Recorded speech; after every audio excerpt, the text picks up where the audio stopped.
matrix as this one. P1 and P2 are two pairs, obviously. Now look at the second row and the third row. Elements of second row, they are greater than or equal to. In fact, over here, they are greater than the corresponding elements of third row. The second row, 6 is greater than 5, 2 is greater than 1, 7 is greater than 6. Now, one can see, because P1 is going to get the money, he would like to maximize his earnings. So, he would never play the row number 3 as well as row number 2 is there. So, we say over here that the row 2 dominates the row 3 because the elements of row 2, they are greater than elements of row 3. Even equal to will also work over here, because the idea of relations of dominance is to reduce the size of the matrix. So what we do over here, we say that row 2 dominates the row 3, so we delete the row 3. In fact, P1 is going to assign a probability, a frequency equal to 0 to third row, because he can do better by assigning whatever frequency over from here to number 2. He can do better. So we say that R2 deletes, R2 dominates R3, and in the process we delete the third row, and the pair of matrix reduces to 1, 6, 7, 2, 2, 7. Now again, look at the, there is no relation between rows over here. 1 is less than 6, but 7 is greater than 2. So as such, there is no relation between rows. But let's come to the relations among the columns. Look at the first column and the third column. Elements of first column, they are less than the elements of the third column. So we here have that C1 is less than C3. Even equal to will also work. And what we say over here is that P2 will not assign any frequency to row number 3, column number 3, because in case he assigns any frequency over here, then he will lose more. So in order to minimize his earnings, it will be better that if he chooses number 1 rather than number 3. And we say in process that the column C1 dominates C3. And then thereafter we delete the third column. The pair of matrix reduces to 1, 6, 7, 2. Now as such, there is no relation. We can see here 1 is less than 6 but 7 is greater than 2, and 1 is less than 7 but 6 is greater than. So there is no relation between the columns and rows over here. So this is the reduced matrix using the two relations of dominance over here, one for rows and another for columns. This is the reduced one, and we solve it by our previous method.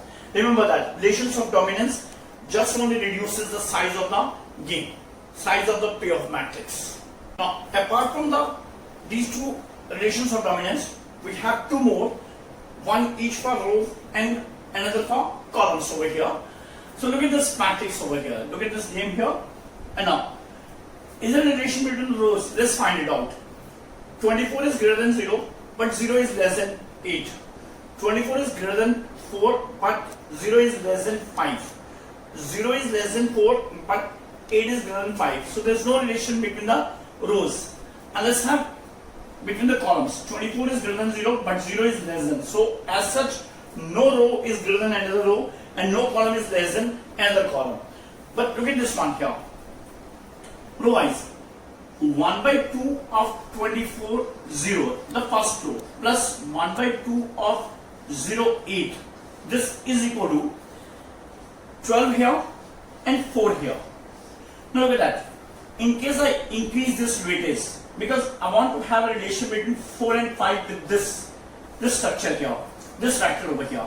So in case I increase this weight over here, this value will increase, this value will increase, this may decrease because of a decrease in this one. But here we have a larger difference, so it's affordable to decrease this value. So let's decrease it like this one. Look at this. So if I make this as 2 by 3 plus 2 by 3 of 08, sorry, and plus is 1 by 3 of 24, 0. What is this equal to? Is equal to 8 here and then 16 by 3. Look at this. Here it is. 8 is greater than 4 and this is greater than 5. 16 by 3 is greater than 5. So what we got over here is that 1 by 3rd of first row plus 2 by 3 of second row is greater than third row. Even equal will also work. And we see over here, because it's a convex combination. A convex combination of first row and second row is greater than or equal to third row. And we say here, if P1 is going to assign any frequency over here, it would be better if it divides this frequency in this ratio. The ratio will be 1 by 3 is to 2 by 3, that is 1 to 2 in 1 and 2, and then he can do better because of this relation over here. And we say that a convex combination of R1 and R2 dominates R3. A convex combination of first and second row dominates the third row, and P1 is going to assign a frequency equal to 0 over here, so it's not going to consider this row at all. So our reduced matrix will be 24, 0, 0, 8. So using this relation of dominance, we have reduced the size of the game from 3 cross 2 to 2 cross 2. Similar to the previous relations of dominance among rows, we have a relation among the columns. Just like this. But before that, let's look at the earlier 3 relations. There's no relation between the 2 rows over here. 10 is greater than 0, but 0 is less than 10. So these 2 rows are not comparable. Come to the columns here. 10 is greater than 0, but 0 is less than 10. Similarly, first and third, 10 is greater than 6, but 0 is less than 7. Come to the second and third, 0 is less than 6, but 10 is greater than 7. So as such, there is none of the 3 earlier operations can be applied over here in the relations. And now, look at this columns over here. 1 by 2 of 10, 0 plus 1 by 2 of 0, 10 is equal to 5, 5 is less than 6, 7. Even equal to will also work because that will reduce the size of the matrix. In equal to, the performance will be as good as. So look at this. This means that half of C1 plus half of C2 is less than C3. This means that a convex combination of C1 and C2 dominates the third row because P2 can do better by shifting this, by distributing the probability with which he is going to play number 3 over here to these numbers in this ratio. And the ratio is equally over here. In the ratio 1 is to 1. Because then the contribution will be 5, 5, which is better than 6, 7 because P2 has to pay. And in this case, we say that a convex combination of C1 and C2 dominates the C3. And so we delete the third row. And the payoff matrix in that case reduces to 10, 0, 0, 10. This is our fourth relation of dominance. And in all we have 4 relations of dominances which we are going to list just now. Now summarizing all these relations of dominance, we have 4 relations of dominance. The first one is when the pth row is greater than or equal to qth row, then we say that pth row dominates qth row and the qth row gets deleted. We delete the qth row. And similarly we have for columns that CR is less than or equal to CS, that is the elements of column rth column are less than or equal to corresponding elements of sth column.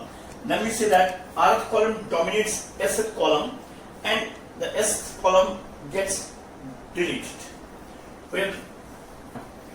And this is the third relation of dominance. It's lambda times Rp plus 1 minus lambda times Rq greater than or equal to Rs, where lambda is positive, means that a convex combination of pth and qth row dominates the sth row and the sth row, that is Rs, gets deleted. Likewise, we have for a columns that mu or Cr, mu Cr plus 1 minus mu CS is less than or equal to CD, mu is positive, then a convex combination of CR and CS dominates CT and CD gets deleted. In fact, this lambda lies between 0 and 1, and similarly mu also lies between 0 and 1.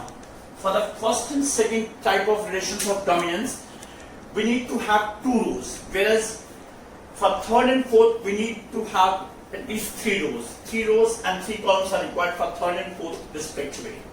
Let's have this as an example over here. Solve using the relations of dominance. The 4 cross 4 pair of matrix, game with this as the matrix over here. Look at that. Elements of row 3. These are greater than or equal to elements of row 1. And therefore, we say that R3 dominates R1. Deleting R1. The pair of matrix reduces to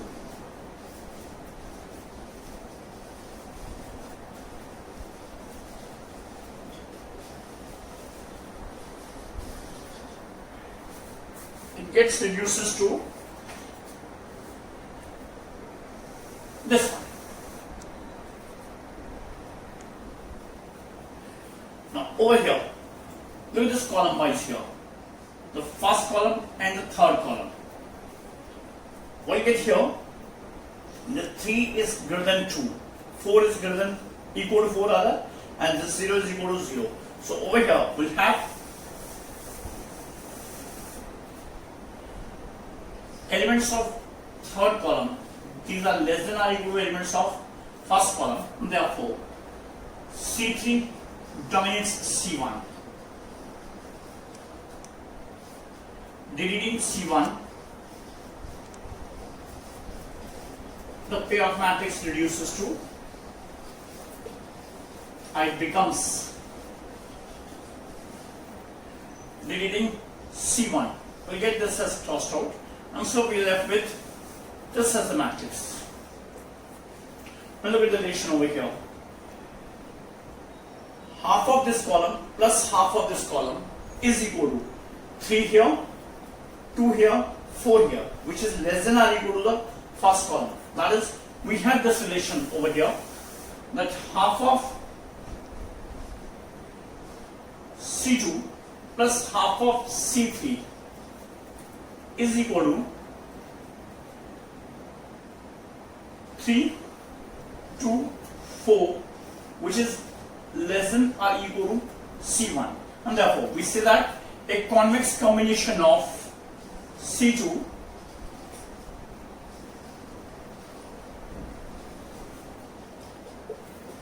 and C3 dominates C1. Deleting C1, the pair of matrix reduces to this one, 2, 4, 4, 0, 0, 8. Now look at this. Half of this plus half of this means half of 4, 0 plus half of 0, 8 is equal to 2, 4. That is half of second row, that is R2, plus half of third row is equal to first row. Therefore, we say that a convex combination of R2 and R3, because here the sign is equal to, it means the performance will be as good as, will be equally good. So our purpose of relations of dominance is to reduce the size of the matrix. So a convex combination of R2 and R3 dominates R1.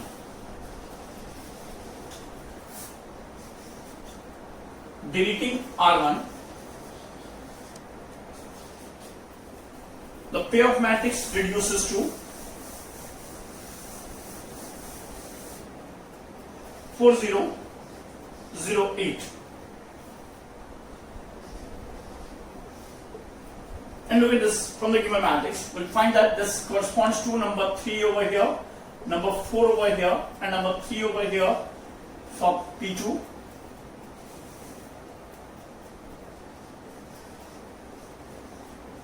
These numbers we have taken from the original matrix, original payoff matrix.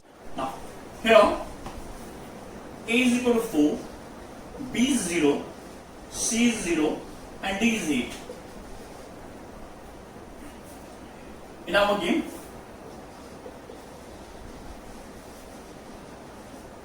with payoff matrix,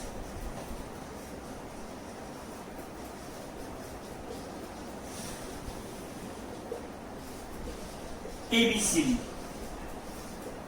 Right? So, therefore, an optimal strategy for P1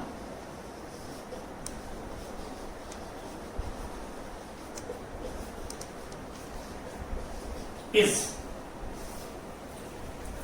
D minus C, that is 8 minus 0 over A minus B minus C plus D. A minus B minus C plus D. And the second one is 4 minus 0, that is A minus C over 4 minus 0 plus 8.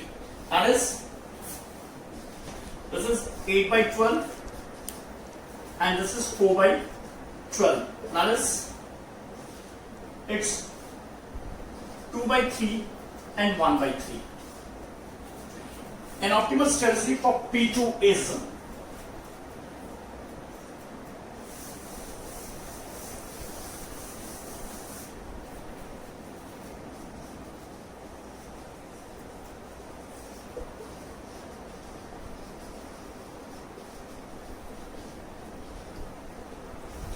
it will be 8 minus this 0, that is D minus B over this total sum is 12, the same over here, and then 4 minus 12, 4 minus 0 by 12.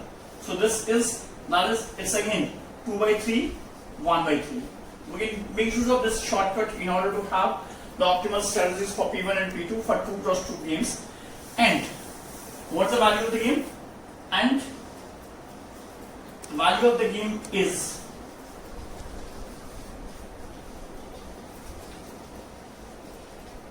V equal to the determinant of the matrix A D minus BC, that is 4 into 8 minus 0 into 0 divided by this 12 over here.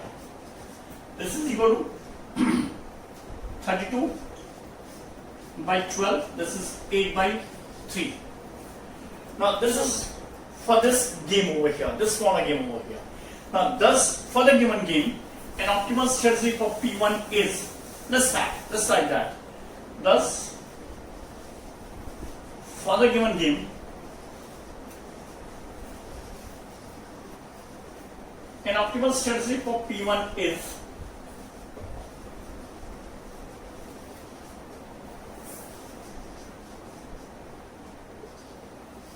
look at that. It involves third and fourth columns. So the first will be 0, second will be 0, third is 2 by 3, and the fourth is 2 by 3. An optimal strategy for P2 is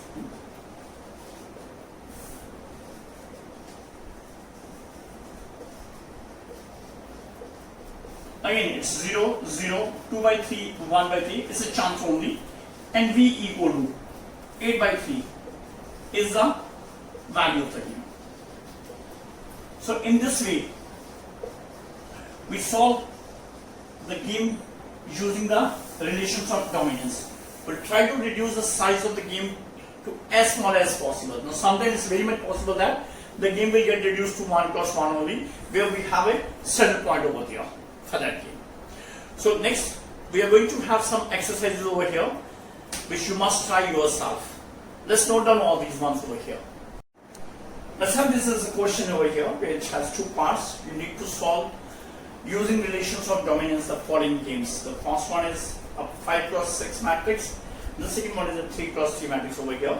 In this, you will find that when you apply the relations of dominance, your matrix will reduce to this one. This should be your answer, and thereafter you solve it and then get the optimal strategies for the given game. For P1 as well as for P2 and the value of the game. Remember that the value of the game for this and this matrix will remain same. Likewise, over here the matrix will reduce to -1, 1, 1, -1 over here, and then solve this completely, then get the optimal strategies for P1 and P2 for the given game and the value of the game. Again, the value of the game over here and over here will be 0, it is same actually, and this in fact will be a fair game as called by so many authors. Thank you.